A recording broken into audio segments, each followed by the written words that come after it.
MM Khan साहब, तिवारी साहब, जागीरदार साहब, और घोषी साहब, संतोष कुमार जी, समीन बाणर साहबा, अशरफ आदमी साहब, अशोक लोखंडे जी,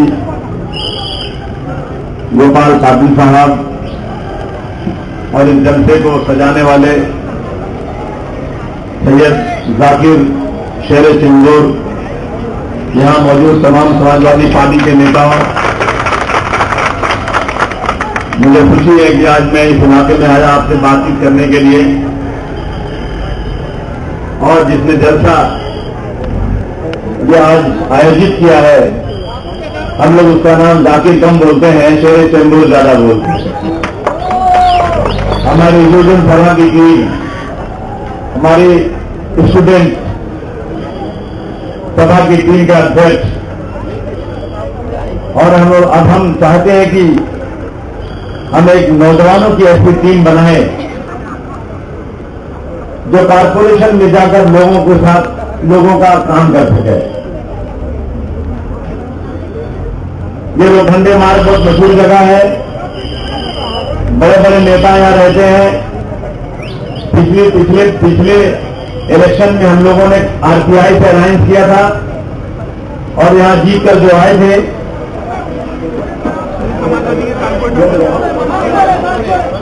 नहीं नाम देने की जरूरत नहीं है। मैंने सुना कि कोई गाबल किया उन्होंने। सब लोग पैसे कमाने आते हैं, सेवा करने की बात के बहाने से सब लोग पैसे कमाने आते हैं, इसलिए आज इस देश की हालत खराब है। यकीन जानना, हम चाहते हैं कि ऐसे नौजवान, ऐसे लोग हमारे साथ आए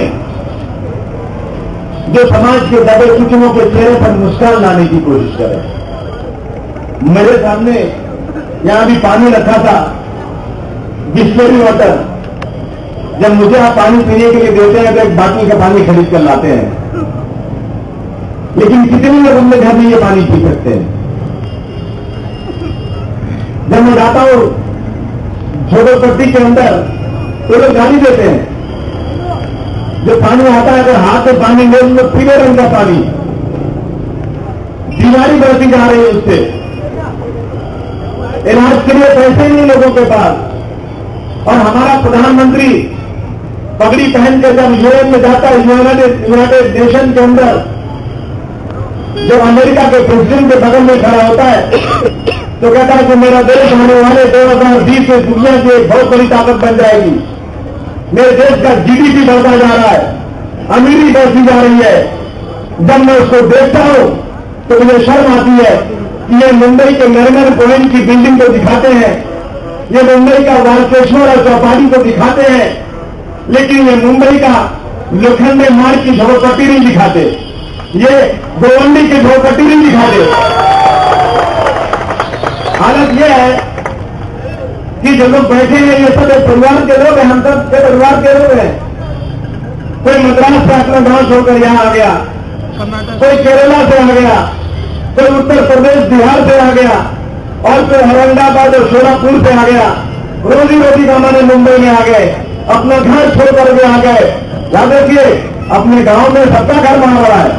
ऐसा नहीं कि जैसे झोपड़े में यहां लोग रहते हैं वैसे उनका झोपड़ा गांव में भी है। गांव में तो लोगों के पास 5-5, 10-10 कमरे का घर है। लेकिन गांव और शहर में इतना अंतर हो गया कि गांव में रहने वाला अगर 2 भाई है, एक भाई गांव में खेती कर रहा हो तो बेचारा अनाज बेच करके, गेहूं बेच करके अपनी बेटी का हाथ पीला नहीं कर सकता, बेचारा अपने बच्चे को पढ़ाने की फीस नहीं दे सकता, अपने बूढ़े बाप का इलाज नहीं कर सकता, तो मुंबई में चला आता है। अब मुंबई में आने के बाद बदबूदार जगह है, गटर के पास छोटा सा झोपड़ा बनाता है। ये सरकार की जिम्मेदारी है, सरकार कोई एहसान नहीं कर रही है। सरकार जो है हमारे पैसों से, एक अमीर आदमी अगर टैक्स देता है तो गरीब आदमी भी टैक्स देता है। हमारे पैसों से सरकार चलती है, लेकिन अगर एक आदमी झोपड़ा बनाता है तो उसके झोपड़े को म्यूनिसिपैलिटी वाले आकर तोड़ देते हैं, और अगर पैसा दिया तो नहीं तोड़ते, अगर रिश्वत पहुंच गई तो नहीं तोड़ते। कानून कौन बनाता है? क्या म्यूनिसिपैलिटी के लोगों की ये हिम्मत कि पैसा ले तो तोड़ में और पैसा नहीं मिला तो नहीं तोड़े? पैसा लेके ही मिला, पैसा लेने के बाद तोड़ दे। ये नहीं चलेगा देश के अंदर। कांग्रेस पार्टी ने ऐलान किया कि 2000 तक के झोपड़ों को तोड़ा नहीं जाएगा। अगर हम जीत कर आ गए तो कब? 2004 में। 2004 में अगर जीत कर आ गए तो झोपड़े नहीं टूटेंगे, लेकिन लाखों झोपड़े से ज्यादा टूट चुके हैं। मैं आज कमिश्नर से मिलने गया था। 1995 के बाद के झोपड़ों को कहते हैं पानी नहीं देंगे। याद रखिए, इस देश में रहने वाला कोई भी इंसान हो, चाहे उसके पास झोपड़ा हो या न हो, वो फुटपाथ पर पैदा हुआ हो, तो भी सरकार की जिम्मेदारी है पानी देने की। और जो सरकार पानी नहीं दे, उस सरकार को तो मैं कहता हूं कि उठाओ और लेकर के गेट ऑफ इंडिया के पास समुद्र में डुबा दो, न रहे बांस न बजे बापू। ये बेशरम लोग, इनसे कहो कि यहां करके इस सिंदूर का पानी पी ले। इस सरकार के दर्जन मंत्रियों से कहो कि ये जो है आकर के मानकुश शिवाजी नगर के गली के में आए हुए झोपड़े में जो पानी आता है वो पी ले। वो नहीं पी सकते, क्योंकि वो बीमार हो जाएंगे, उनकी तबीयत खराब हो जाएगी। लेकिन वो पानी वो लोग पिएंगे जो उनकी सरकार बनाते हैं, जिनके वोट से वो सरकार में चुन करके आते हैं। याद रखिए, समाजवादी पार्टी का यह सपना है। मेरे नेता श्री मुलायम सिंह यादव जी का यह सपना है। मेरे नेता डॉक्टर राम मनोहर लोहिया, जिनके वसूल पर समाजवादी पार्टी चलती है, उनका यह सपना है कि दवा पढ़ाई मुफ्ती होगी, रोटी कपड़ा सस्ती होगी, दवा फ्री मिलना चाहिए। मैं आज ये बात मैं कहना चाहता हूं उन नेताओं को भी, हम लोग अगर से सत्ता में आ जाए, हमें कानून बनाएंगे कि म्यूनिसिपैलिटी के स्कूलों में जितने भी अफसर हैं, जितने भी कर्मचारी सरकारी हैं, उनके बच्चों को म्यूनिसिपैलिटी स्कूल में ही पढ़ना पड़ेगा, वो दूसरे स्कूल में नहीं पढ़ सकते। अगर हमने ये कानून बनवा लिया तो हमें अपने बच्चों को किसी मिशनरी स्कूल में नहीं भेजना पड़ेगा। हमें अपने बच्चों को म्यूनिसिपैलिटी स्कूल में वैसी पढ़ाई मिलेगी जो पढ़ाई कैंब्रिज के स्कूलों में होती है और जो प्राइवेट स्कूलों में होती है। थोड़ा सा कोई भी थोड़ा सा पैसा कमा लिया तो अपने बच्चों को म्यूनिसिपैलिटी में नहीं भेजेगा। कौन भेजेगा म्यूनिसिपैलिटी में? जो गरीब आदमी होगा, जिसके पास पैसा नहीं होगा, जो बेचारे के पैर में चप्पल नहीं होगा, जिसके कपड़े फटे हुए होंगे। एक बच्चे के ऊपर 4000 रुपये खर्चा आता है। और स्कूल में जाओ तो बैठने की जगह नहीं है। मुझे चिट्ठी लिखा म्यूनिसिपैलिटी स्कूल के मेरे एरिया के लोगों ने, टीचर ने, कासिम भाई चटाई दे दो। मैंने कहा काहे के लिए? कोई मस्जिद के लिए मांग रहे हो? कहा नहीं, म्यूनिसिपैलिटी स्कूल के लिए। मैंने कहा पैसे कहां गए जो कुर्सी मेज के लिए आए थे? बोले हरामखोरी में चले गए। अब हरामखोरी में चले गए तो उनको पकड़ने वाला नहीं। याद रखिए इस बात को आप। मैं एक मेंबर ऑफ पार्लियामेंट, एक मैं खासदार रह चुका हूं, 6 साल दिल्ली के हाउस में रह चुका हूं। मैं 2 सीट से जीता हुआ हूं। जो आपके सामने बात करूंगा वो एक जिम्मेदारी की बात करूंगा, कोई ऐसी अफोड़ी तफोड़ी वाली बात नहीं करूंगा, कोई ऐसी बात नहीं करूंगा जो सिर्फ हवा में उड़ा दी जाए। आज भारतीय देश की मैं चैलेंज के साथ कहना चाहता हूं कि जो पैसे झोपड़ों के लिए गरीब इलाकों के लिए निकलते हैं, उसका 100 में 60 से 70 रुपया हरामखोरी में चला जाता है। मंत्रियों के पास तो पैसे चले जाते हैं, लेकिन गरीबों के पास पैसे नहीं आते। मैं अफसोस के साथ कहना पड़ता है। इसलिए समाजवादी पार्टी चाहती है। आज मैं आपके बगल के इलाके से चुनकर आया हूं, अभी 2 साल हुआ है मुझे। जाकर देख लो, 100 करोड़ रुपए की सड़क के लिए पास करवाया। गोवंडी की सारी सड़कें पक्की हो रही है।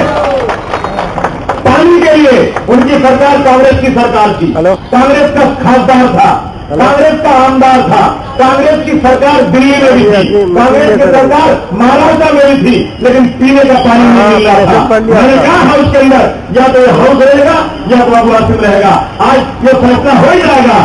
और आज मुझे गर्व है इस बात का, मुझे इस बात का गर्व है कि 40 करोड़ रुपया पानी के लिए पास हुआ। आज गोंडी में पानी की पाइप नहीं लग रही है। आने वाले कुछ महीनों के अंदर गोंडी के एक झोपड़े में पानी मिलेगा। मैं इस बात का यकीन दिलाकर आपको जाता हूं। हम चाहते हैं कि हमारे लोग हाउस में जाए, लड़ाई लड़ें, गरीबों की लड़ाई लड़ें। स्कूलों में टीचर नहीं है। एक दिन मैं गया अपने होम मिनिस्टर साहब के पास, एक दारू की दुकान मस्जिद के पास खुल गई थी। मुझे लोगों ने बड़ा चिट्ठी लिख कर दिया कि भाई कानून यह है कि दारू की दुकान स्कूल और मस्जिद और मंदिर के पास नहीं खुल सकती। जब मैं लेटर लेकर गया, पूरी फाइल थी, तो उसमें एक लेटर उर्दू में था। हमारे मुख्यमंत्री जी परेशान हो गए, कहा ये क्या है? मैंने कहा पढ़ो क्या है? कहा मैं नहीं पढ़ सकता इसको। मैंने कहा यही की जबान है उर्दू, लेकिन उर्दू को उन्होंने मुसलमान बना दिया। अरे उर्दू किसी मुसलमान या किसी हिंदू की जबान नहीं है, किसी दक्कन की जबान है, जो दक्कन का 22 जिला आज महाराष्ट्र का हिस्सा है। राज ठाकरे रोज चिल्ला रहे मराठी मराठी मराठी। अरे भाई, महाराष्ट्र की जबान मराठी है, जिसकी हम पूरे का पूरा सम्मान करते हैं मराठी का, और हमें सम्मान करना भी चाहिए। लेकिन महाराष्ट्र के 22 जिला शामिल है जहां उर्दू की पैदाइश हुई थी, लेकिन उर्दू को इन्होंने आज मुसलमान बना दिया।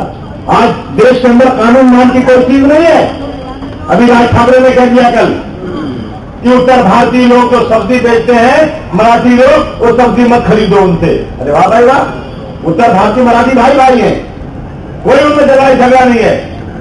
मैं मराठी भाइयों का बहुत अभिनंदन करता हूं, उनका धन्यवाद करता हूं, राज ठाकरे के डर से नहीं बल्कि मेरे दिल की गहराइयों से, इसलिए कि महाराष्ट्र में मराठी और उत्तर भारतीय भाई भाई की तरह से रहते हैं, इनके दरमियान कोई फासला नहीं है।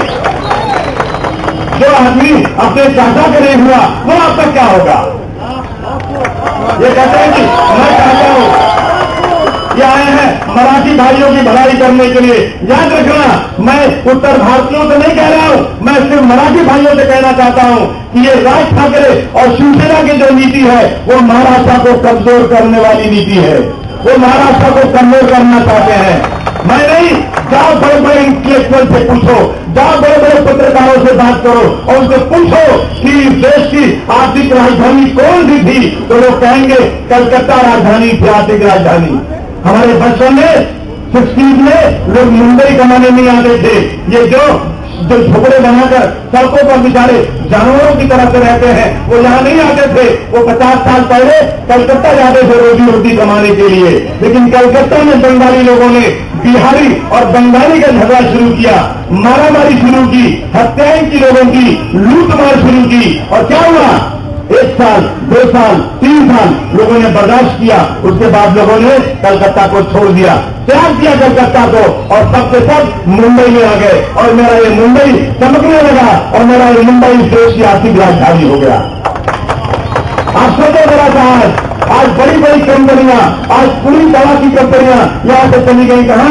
गुजरात। आज कपड़े की मिल कहां एक भी है, कहां चली गई? सब के सब गुजरात। आज गुजरात चमक रहा है और मेरा महाराष्ट्र रो रहा है। इसका जिम्मेदार कौन है? इसके जिम्मेदार वही लोग हैं जो अपने आप को मराठी भाइयों का ठेकेदार समझते हैं, लेकिन मराठी भाइयों के असल दुश्मन है वो लोग जो मेरे महाराष्ट्र को कमजोर करने की कोशिश कर रहे हैं। आइए हम तय करें ना, मैं आया हूं आपके पास लोखंडे मार्ग में आपसे कहने के लिए कि मराठी भाइयों, हम आपके बहुत एहसानमंद हैं, आपका बहुत धन्यवाद करते हैं कि आपने इस महाराष्ट्र में हिंदुस्तान के कोने कोने से आए हुए लोगों को अपने सीने से लगाया, अपने भाई की तरह से उनके साथ व्यवहार किया। हमने मिलजुल करके इस महाराष्ट्र को आसमान की ऊंचाई पर हम ले गए, और हम इसे और ऊंचा ले जाएंगे, और ऊंचा ले जाएंगे। और यदि किसी ने इस पर रुकावट करने की कोशिश की और हम उसे नेस्तो नाबूद कर देंगे, ये अब्बासिन का ऐलान है आज यहां पर।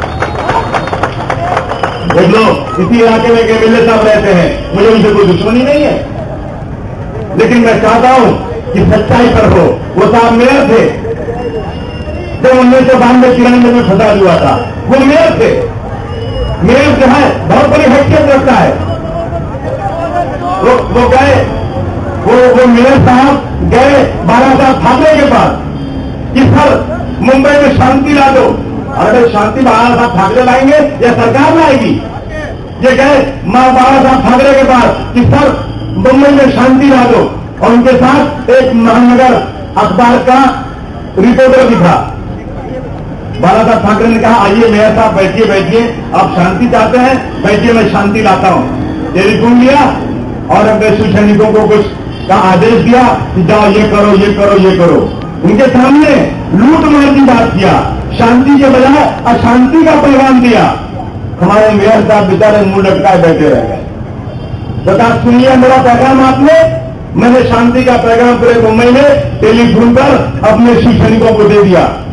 मेयर साहब बेचारे बड़े बेआबरू होकर तेरे पूछे से हम निकले, वहां से निकले बाहर और कहा कि भाई देखो पत्रकार से कहा भाई देखो चुपचाप रहना, बाहर बोलना मत, कुछ अपने साथ क्या हुआ वो बताना मत किसी को।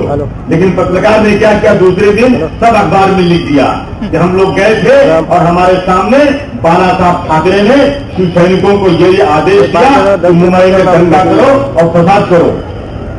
जब श्री कृष्णा कमीशन की बैठाया गया तो श्री कृष्णा ने उसी अखबार की रिपोर्ट के मुताबिक हमारे एमएलए साहब को बुलाया कि आइए जरा बयान दीजिए। तो ये कहे नहीं मैं नहीं जाऊंगा, मेरे तंबू में घबराहट हो रही है। अरे क्या अरे याद रखना, बाबा साहब अम्बेडकर की मैं जय जयकार करता हूं। वो बाबा साहब अम्बेडकर जिन्होंने समाज के दबे कुचलों को इतनी ताकत दे दिया कि इस दुनिया का सबसे बड़ा, चाहे ओबामा हो या दिल्ली में बैठा हुआ एडवाणी हो या मनमोहन सिंह हो या मेरा गरीब बेटा हो, भीख मांगने वाला हो, दोनों को बराबर का हक दिया हो। आप डरते किससे हो? ये बाला साहब ठाकरे नहीं, दुनिया की सबसे बड़ी ताकत हो जाए तो क्या हुआ। परंतु हम अपने इंसाफ की लड़ाई के लिए किसी के डरने वाले नहीं है, किसी की माने खुद नहीं किया जो हमें डरा सकता है। कहना चाहते हैं ऐसे लोग लीडर बन जाएंगे।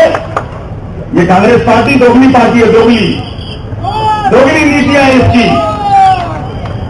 एक आदमी ने एक शेर कहा,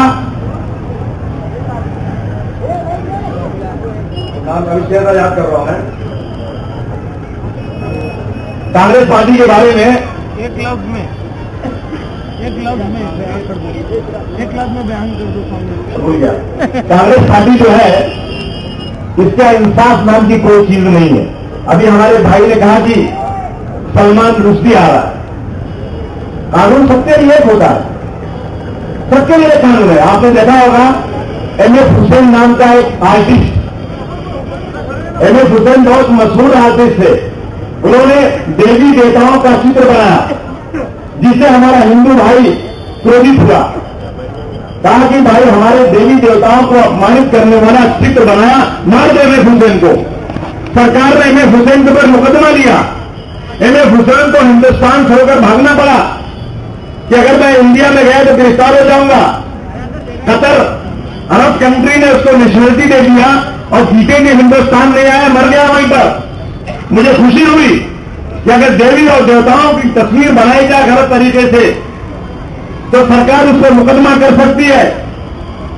अगर जो शिवाजी महाराज की मां के खिलाफ जेम्स वेन को नावल लिख देगा तो मेरी सरकार जेम्स वेन को अमेरिका से गिरफ्तार करके हिंदुस्तान लाकर जेल में भेजने की तो संकल्प लेती है।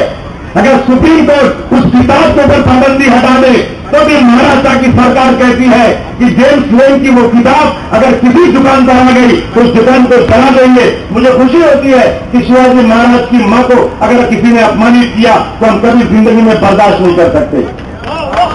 लेकिन याद रखो, शिवाजी महाराज कोई भगवान नहीं थे, शिवाजी महाराज कोई देवता नहीं थे, एक बहुत बहादुर सिपाही थे। लेकिन मुसलमानों के पैगंबर कहते दुनिया में जितने लोग हैं कुरान के काबिल, दुनिया में जितने लोग हैं कुरान के काबिल, मैं सबको मानता हूं मगर मुस्तफा के बाद। हुजूर सल्लल्लाहु अलैहि वसल्लम जिसके लिए हम अपनी जान कुर्बान कर सकते हैं, उम्मुल मुस्लिमीन शरीयत और कुरान शरीफ के लिए एक एक मुसलमान अपनी जान को कुर्बान कर सकता है, अपने बदन का आखिरी कतरा भी कुर्बान कर सकता है, लेकिन उसकी अफरत के खिलाफ उसकी बेइज्जती कहीं बर्दाश्त नहीं कर सकता। सलमान रुश्दी जब चाहता है कुछ बोल देता है।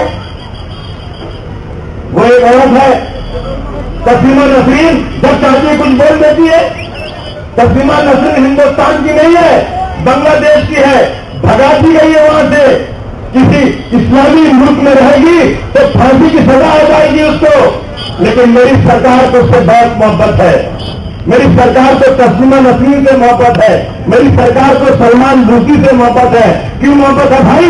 क्योंकि मुसलमानों के इस्लाम को गाली देते हैं और उनको ला करके हिंदुस्तान में वीजा दिया जाता है। याद रखना, अगर सलमान रुश्दी अब की बार मुंबई में घुस गया तो क्या वो रहेगा या हम रहेंगे? और अगर इसके लिए हमें फांसी के फंदे पर फंसा दिया गया तो जिस तरह से सद्दाम हुसैन ने फांसी का फंदा चुन दिया था, इसी तरह से मुसलमान फांसी का फंदा तो चुन सकता है, लेकिन सलमान रुश्दी की एंट्री कभी भी हिंदुस्तान में बर्दाश्त नहीं कर सकता। आज मैं पूछना चाहता हूं, आज मैं उन मुसलमानों से पूछना चाहता हूं जो कांग्रेस को वोट देते हैं, मैं उनसे पूछना चाहता हूं कि तुम जाकर पूछो कि एमएस हुसैन के ऊपर बैन लग सकता है। जेम्स लेन अगर कोई शिवाजी महाराज की मांग के खिलाफ नॉमिनी थे तो उसके ऊपर बैन लग सकता है, लेकिन मुसलमानों के शरीयत के खिलाफ, पैगंबर के खिलाफ कोई बात बोलेगा तो उसको हिंदुस्तान में लाकर के सिक्योरिटी देकर चलाया जाएगा। तो क्या तुम ऐसे लोगों को वोट दोगे? इसलिए मैं आपके पास चल कर आया हूं, आपसे गुजारिश करने आया हूं, पहचानो कांग्रेस को। ये कांग्रेस पार्टी छोटी पार्टी है, ये कांग्रेस पार्टी आज ये सिर्फ अमीरों के लिए बनी हुई है, ये अमीरों को बढ़ाना चाहती है और गरीबों को खत्म कर देना चाहती है। आज मुट्ठी भर लोग हैं, मुट्ठी भर लोग जिनके लिए कांग्रेस पार्टी काम कर रही है। आपको मालूम होना चाहिए, आज दुनिया में अगर सबसे अच्छा एक आदमी का सबसे महंगा घर है, सबसे महंगा घर दुनिया में अगर कहीं है एक आदमी का, तो वो हिंदुस्तान में है। और आज दुनिया में सबसे ज्यादा गरीबी कहीं है तो हिंदुस्तान में है। याद रखिए, सड़क पर टॉयलेट कहीं मैं करते हुए मैंने नहीं देखा।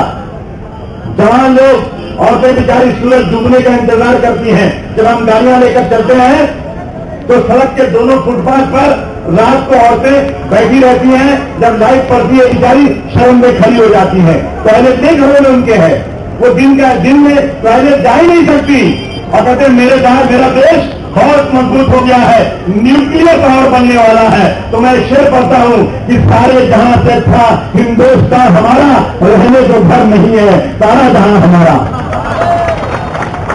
ये आज इस देश की हालत है। याद रखना, शहरों में मुट्ठी भर लोग रहते हैं, मुट्ठी भर। हिंदुस्तान गांव में बसता है, जहां गांव में देखो हालत क्या है लोगों की। आज एक भाई गांव में रहता है, एक शहर में रहता है। गांव में रहने वाले भाई की अगर कमीज उतार कर देखोगे तो कम से कम कमीज के कम से कम उसकी बनियाई में 1 फुट सुराख होगा, 100 जगह से फटी होगी। अगर उसका चप्पल उतार के देखोगे तो 50 जगह से नीचे फटा होगा पैर उसका, उसको बीमारी बोलते हैं, बीमारी फटी रहती है। लेकिन शहर में आदमी आकर के भी पड़ा, रोजी रोटी कमाता है और 30 तारीख को अपनी माँ बाप को गांव में पैसा भेजना चाहता है और राज ठाकरे जैसे लोग रोजाना उसको गाली दे रहे हैं। मेरे देश की संस्कृति ये नहीं है। मेरे देश की संस्कृति ये है कि किसी विदेशी आदमी भी मेरे देश में आ जाए और भूखा है तो हमारे पास 2 रोटी है तो हम 1 रोटी इसको खिला देंगे, क्योंकि ये ऋषियों और मुनियों का देश है। अगर मैं उत्तर प्रदेश में जाने से इनको रोक दूं तो कौन बचाएगा? गंगा कहां बैठी है, कहां नहाना पड़ता है, मथुरा कहां है? ये जो गणपति बप्पा, गणपति को लेकर गणपति मनाई जाती है, गणपति बप्पा कहां से आए? ये सब उत्तर प्रदेश के हैं। उत्तर प्रदेश एक तीर्थ स्थान है, लेकिन उत्तर प्रदेश वालों के साथ बार बार जुल्म हो रहा है और यूपी में इलेक्शन हो रहा है। उनके राजकुमार राहुल गांधी उत्तर प्रदेश जा रहे हैं। ऐसा झापड़ पड़ेगा कि बिहार में 4 सीट आई थी, यहां 4 से ज्यादा नहीं 3 ही आएगी इंशाअल्लाह ताला। ये हालत इनकी हो रही है। इसलिए हम कहना चाहते हैं, इसलिए आपसे गुजारिश करने आए हैं। आज हमारा इलाका दलित का इलाका हो या मुसलमान का इलाका हो, दोनों की हालत खराब है। हमारे रामदास अठावले साहब थे, मैं उनके कंधे से कंधा मिला के चलता था, उनके साथ मैंने हाथ मिलाया, उनकी 3 सीट जीत कर आई। यहां साथ में थे और जीतने के बाद उनके आदमी उनके साथ ही नहीं, भाग गए कांग्रेस में। उसके बाद आज जो है वो खुद चले गए शिवसेना में। अब बताइए, जिंदगी भर शिवसेना के खिलाफ लड़े तो हमारे में एक मसल मशहूर है कि एक बोटी गोश्त के लिए पूरा बकरा जबा कर देना। एक ही बोटी गोश्त की जरूरत है परंतु पूरा बकरा काट देना। तो उनको चाहिए 1 सीट पार्लियामेंट की। बेचारे परेशान है कि मैं पार्लियामेंट कैसे पहुंचूं। पूरी दलित कम्युनिटी को ले जाकर के शिवसेना के साथ खड़ा कर दिया। मुझे उम्मीद पूरी है कि दलित लोग कभी भी शिवसेना को वोट नहीं देंगे, वो समाजवादी पार्टी के साथ रहेंगे। और मुझे इस बात का भी गर्व है, हाउस के अंदर इंडो मिल की जगह बाबा साहब अम्बेडकर का स्मारक बनना चाहिए। मुझे खुशी हुई, मैंने जैसे भाषण किया और मैंने भी कहा मुख्यमंत्री थे कि आज हाउस चलेगा नहीं, आप हिंदू मिल की जगह को बाबा साहब अम्बेडकर का स्मारक बनाने के लिए आज यहां पर प्रस्ताव पास कीजिए। प्रस्ताव पास हुआ, मुझे गर्व है इस बात का, मगर मुझे अफसोस है इस बात का कि मेरा देश मुर्दाबाद वाला है, मेरा देश जिंदाबाद वाला नहीं है। जब तक बाबा साहब अम्बेडकर जिंदा थे उनको मुंबई से हराया गया, उनको तो उनके निर्विरोध चुनकर उनको पार्लियामेंट में भेजना चाहिए था, क्योंकि वो समाज के दबे कुचलों की लड़ाई जितनी उन्होंने लड़ी थी शायद दुनिया में कोई पहले नहीं हुआ जितना बाबा साहब अम्बेडकर ने समाज के दबे कुचलों की लिए लड़ाई लड़ी। लेकिन कांग्रेस के लोग उनके सामने अपना उम्मीदवार खड़ा करके हराने की कोशिश करते थे और उनको हराया था। लेकिन मुझे गर्व है इस बात का आज कहने में कि मुसलमानों ने, मुस्लिम लीग ने अपनी सीट वेस्ट बंगाल से छोड़ करके बाबा साहब अम्बेडकर को पार्लियामेंट में भेजा और कहा कि बाबा साहब अम्बेडकर तुम्हारी जय जयकार हो। उसी कम्युनिटी का वो आत्म आदमी है। मैं बाबा साहब अम्बेडकर को आज जय जयकार करना चाहता हूँ। जी दोस्तों,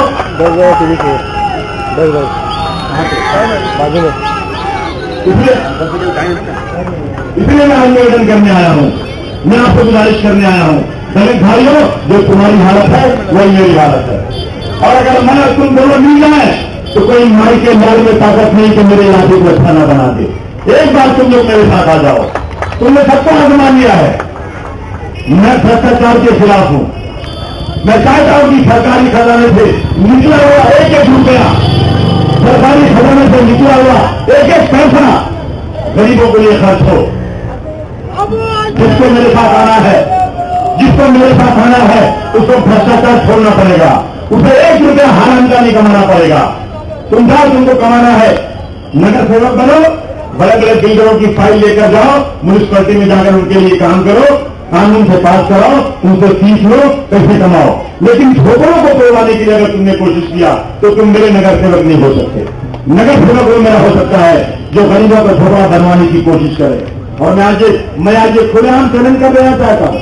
1995 में 95 में जब शिवसेना की सरकार आई थी, जब मनोहर जोशी मुख्यमंत्री बने थे, उन्होंने 1995 तक के तमाम झोपड़ों को उन्होंने कानूनी हैसियत दी थी, रेगुलाइज कर दिया था।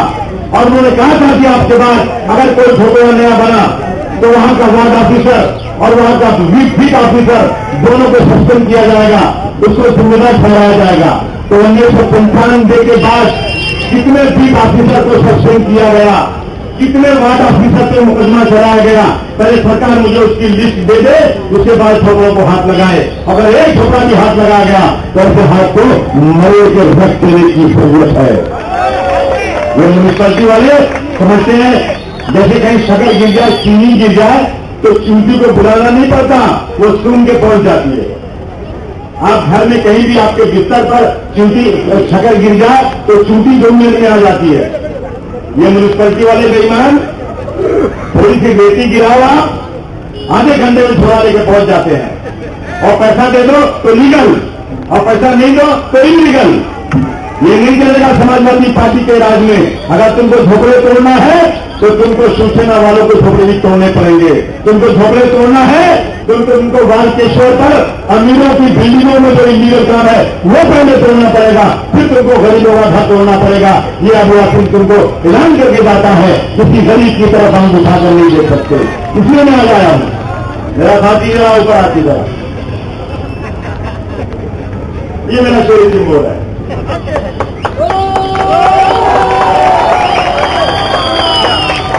मैंने कहा कि 15 साल से पार्टी में मेहनत कर रहा है, मैंने कहा तुझे मैं इससे लड़ाऊंगा, मुझे चाहिए, बिल्कुल अपना भाई है, मुझे चाहिए अच्छा ईमानदार। मैं आपको यकीन दिलाता हूं, अगर आपने चुनकर दिया तो आपके पानी के मसले पर, आपके गटर के मसले पर, म्यूनिसिपैलिटी के अंदर, सरकारी अस्पतालों में मेहनत से काम करेगा। बिल्कुल इनका भी भाई है, ताली बजाओ सब लोग, सबका भाई है ये, सबका भाई है। दोस्तों, हमें ऐसे लोगों को चुनकर भेजना है जो वाकई गरीबों के लिए काम करना चाहते हैं। और मैं यकीन से कह सकता हूं, जो गरीब बस्ती में रहता है वही गरीबों के लिए काम करना चाहता है। मुझे उम्मीद है पूरे लोखंडे मार्ग से मैं हाथ चलकर यही विनती करने आया हूं कि समाजवादी पार्टी जिसका नाम है, मुरारी सिंह जिसका नाम है, उसके अंदर सांप्रदायिकता नहीं है। एक हिंदू नेता की जय जयकार अगर कोई करता है, एक मुसलमान अबू रासिम करता है, क्योंकि मैं हिंदू और मुसलमान में कोई अंतर नहीं समझता हूं। इसीलिए मैं आपके पास करके आया हूं। अगर राशन की दुकान के ऊपर बेईमानी होगी तो हमारे नौजवान तो हाथ को मरोड़ देंगे उस बेईमान को। अगर पानी नहीं आएगा तो म्यूनिसिपैलिटी में जाकर काम करेंगे। इसीलिए आपके बीच में चलकर आया हूं, आपसे निवेदन करने के लिए कि अभी इलेक्शन में नाम शुरू हुआ है, अभी तक फॉर्म भरा नहीं गया है। लेकिन अगर आप लोग कहेंगे कि हाँ आसिम भाई आप इनको खड़ा कीजिए, हम सम्मान देंगे, कोई मैं टिकट दूंगा, और अगर आप कहेंगे आसिम भाई जाकिर को मत टिकट दीजिए, हम नहीं सम्मान देंगे, तो मैं फिर वापस आ जाऊंगा, टिकट नहीं दूंगा। एक बात सुनिए,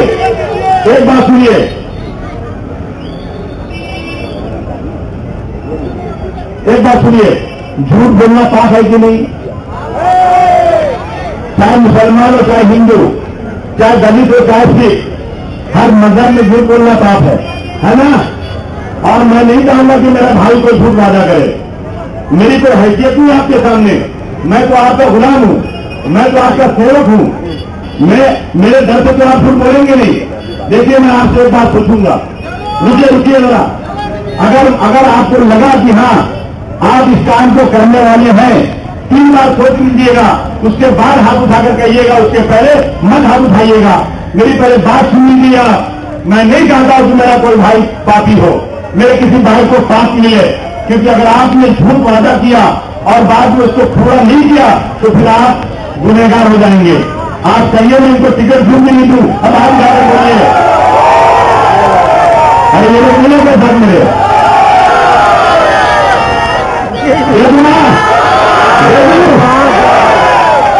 दे दिया चलो।